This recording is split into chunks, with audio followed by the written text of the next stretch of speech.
Hey everyone, and welcome to SkillCapped. My name is Dr. Zora, and in today's video, we're going to be reviewing the best audio settings that will allow you to hear absolutely everything in Valorant. Audio is an aspect of Valorant that can be easy to neglect, yet it is such an important area of the game. I know we all want the best crosshair, the best sensitivity, the best aim routine, etc. And people sleep on audio, yet if we think about it, you're constantly using audio in game. You're listening to footsteps, you're listening to comms, you're listening for ability sound cues, if the spike drops or gets planted, and so much more. Or if you're not listening to these things, you definitely should if you want to have a competitive edge. We're going to break down the best audio settings that you can set for Valorant, but also the best audio settings that you can set outside of the game as well, to make sure you hear everything crystal clear and know exactly what you just heard. So without further ado, let's jump right into the video.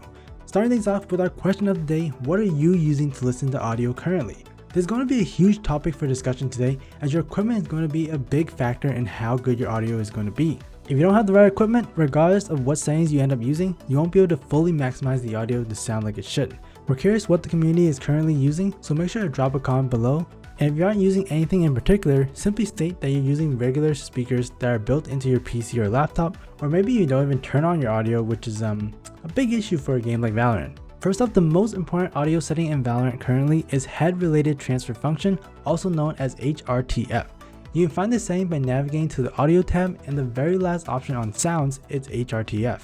HRTF plays audio in a simulated surround sound audio space. This will make certain sounds such as footsteps, reloads, and deathmatch respawns be rendered in 3D, thus making it more directional. This is a feature that makes it much easier for you to pinpoint other players based on certain sounds that are made. Not only that, but other sounds such as spike plants, spike diffuses, ability sounds, and more will be much clearer on where they're coming from. To show you how effective this feature is, let's compare. Here's an example of what audio sounds like when you're not using HRTF. And now here's how audio sounds like when you have HRTF enabled. Now if you aren't using headphones, these audio files may sound exactly the same, but if you are using headphones, you should notice that you can better identify where footsteps are coming from, as well as how loud or soft the footsteps are, which indicate how far away the player is when you have HRTF on. HRTF is a feature that was introduced a few years back in Counter-Strike Global Offensive with great success. Seeing how successful it was previously, Riot has now implemented it into Valorant, and every pro has basically enabled it to enhance their audio quality. This can make or break your ability to hear where a certain player is coming from, which can determine where you may want to position yourself or place your crosshair. If there's anything you guys will want to 100% follow in this guide, it is turning on HRTF. But do know headphones will be required for this feature to be truly effective. Speaking about trying to be effective, if you want to be the most effective player in the server during your ranked matches, then go to skillcapped.com to unlock our hyper improvement system that will teach you everything you need to blast through the rankings in Valorant. The link will be provided in the description below. The next major audio setting we want to take a look at is VOIP Ducks music, which should be turned on. What this setting does is it helps lower the music volume of the game when team and party chat are audible. Essentially, if your teammates are talking, then other noises will be mitigated to ensure you hear what is being said. You'll find a similar setting in the voiceover tab labeled VOIP Ducks Flavor VO, which will decrease the volume of voiceovers again when team or party chat is enabled. This should be turned on as well. We've all been there where we're in an intense situation and there's so much going on. Multiple footsteps, abilities, flashes, smokes, you name it. In the heat of the moment, you and your teammates may be screaming out comms, and it can be tough to hear those comms amongst all the noise. Turning on the two stated audio settings will help mitigate the noise and ensure voice comms are as clear as possible. In particular, we found this extremely helpful in clutch situations where teammates are trying to point out where enemies are located. Speaking of voiceovers, in this section of the audio tab, we recommend turning off agent flavor here. Agent flavor is a feature that really helps to, make agents more lively. Examples of this include the banter that agents have with one another, and it really helps to liven the atmosphere in game. While this is certainly a fun feature that is well appreciated amongst players, it can be distracting for those who want to play at their competitive best. Here's an example of one of our favorites in the new map Breeze. Most of these voice lines won't occur in crucial moments of the game, but they can throw off a player's concentration, especially when they're trying to take the match seriously, and then get a random funny banter thrown at you. Again, this is for the really hardcore players that want the most competitive edge possible. Disabling agent flavor will take away these distracting voice lines and allow you to maintain focus on the game itself. With the voiceovers tab out of the way, let's continue on with the sounds tab. To have the clearest and loudest audio possible, we recommend having all the volume settings set to the max, with the exception of voiceover volume to about 75% of the bar. The reason for this is that we can't fully control when an agent or the announcer is going to speak. While they can give useful calls, most of the time those mid-round callouts are simple enough to spot out on your own. But there are times where these uncontrollable voiceovers can be triggered during an intense moment of a round. Perhaps your teammate with the spike just died and he or her is trying to tell you where the enemy is. You don't want his or her comms to be muffled by the announcer telling you, "Spike down A." This can make it difficult to hear the important call out that your teammate is giving, and hence that could potentially make the difference between a round that you won or a round that you lost. For this reason, we recommend turning the voiceover volume down just a smidge compared to the rest of the audio. This way you'll still get those fun and useful voiceovers, but they won't hinder your ability to listen to your teammates for comms that are likely more important than what the agents or announcers have to say. We found that just dropping the volume bar to about 75% hits the mark. With that, we have speaker configuration, and the two options in this setting are mono and stereo. The difference between the two are that with mono, the audio will be played back using a single channel, while with stereo, the audio will be played back using two channels. In layman terms, the additional channel with the stereo setting allows it to better produce with perception. This greatly assists with localizing sound better, which in a game like Valorant is absolutely monumental. Because of this, you're going to want to set speaker configuration to stereo, no questions asked. Going back to HRTF, we know the setting may not be for everyone.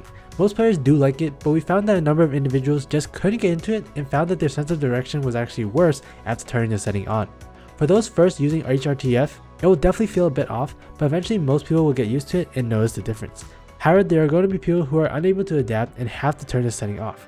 What we recommend for these players is to turn on a specific setting on Windows to enhance surround sound quality. All you have to do is go to the bottom right taskbar, right click your speakers, and go into spatial sounds.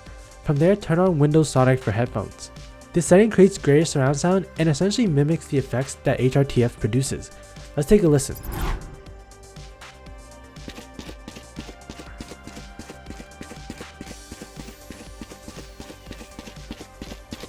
This feature is available to all Windows computers. It won't produce as intense of an effect as the actual HRTF setting that is in Valorant itself, but it does a darn good job that most players will be satisfied with, and it gives enough directional audio that they can tell where certain footsteps or sounds are going to be coming from. So if HRTF isn't your cup of tea, make sure to give Windows Sonic a try. One thing to note is that if you end up liking Valorant's HRTF feature, make sure that you don't turn Windows Sonic on as well. The two settings can clash with one another and lead to inaccurate audio cues, so make sure you're using one or the other, but not both. To end this off, this is an obvious point, but something that players will highly neglect. If you want to have the best audio quality possible in Valorant, you're going to need a headset. This may sound pretty lame and obvious, but we can't take advantage of audio and utilize the tips we've mentioned unless we have a good headset. A lot of you may have answered our question of the day saying that you just use your laptop's regular speakers to play. While you most definitely can hear with these speakers, there is a major flaw with them, and that is that their audio quality tends to be quite terrible. In particular, speakers lack a very important trait, and that is virtual surround sound. Virtual surround sound is a feature that modifies sound waves to make the audio sound like they're coming from a certain direction and distance. An example of how they achieve this is where the audio will sound louder if an enemy is close by, or will sound quieter if the enemy is far away. This is a feature that is so important in Valorant. Knowing whether an enemy is in front of you, to the side of you, or behind you allows you to react quicker to catch that enemy out. Without the surround sound, it will be much harder for you to figure out where a player is and how far they are, and as such, it's going to be much more difficult for you to properly turn or place your crosshair in the right spot. And then from there, you'll likely get shot in the back or lose the duel. If we go over to prosettings.net, we'll see that every single professional player uses a high-level headset, and it's for the same reasons. They need the headset to provide the best audio that will clearly help them figure out what is going on in the map so that they can react appropriately. If you aren't using a headset, you're nerfing yourself big time, so do yourself a favor and get one. Some players may be tempted to use earphones as it's something that they've already owned and believe it can provide a similar effect. And earphones are certainly better than nothing, however the difference in audio quality is still night and day compared to a headset. The only top level player who doesn't use a headset is aceu from NRG, however this is because he felt more comfortable with them, and he's reportedly had headaches occur when he wears the headset. So aceu acknowledges the headsets are better, but doesn't use them for personal comfort and issues that he had in the past. This is not to say headsets will cause headaches, in fact rarely will it, but they can be uncomfortable for some, and if you have certain conditions, you may experience some sort of symptoms. There are a ton of fantastic headsets in the market now, which can make it difficult for you to determine which one is the best for you. What we recommend is heading over to prosettings.net, going into Pro Lists, and selecting Valorant. Here you'll find a wide plethora of choices, with the most commonly used headset being the HyperX Cloud 2s and Logitech G Pro X. Really with any of the choices here, you'll be pretty well off. Alright, so if you haven't already, still make sure to leave a comment on what you are using currently to listen to audio. And And while you're down there, make sure to like, subscribe, and hit the bell icon to get more premium guides just like this one with one goal in mind, helping you become a better player.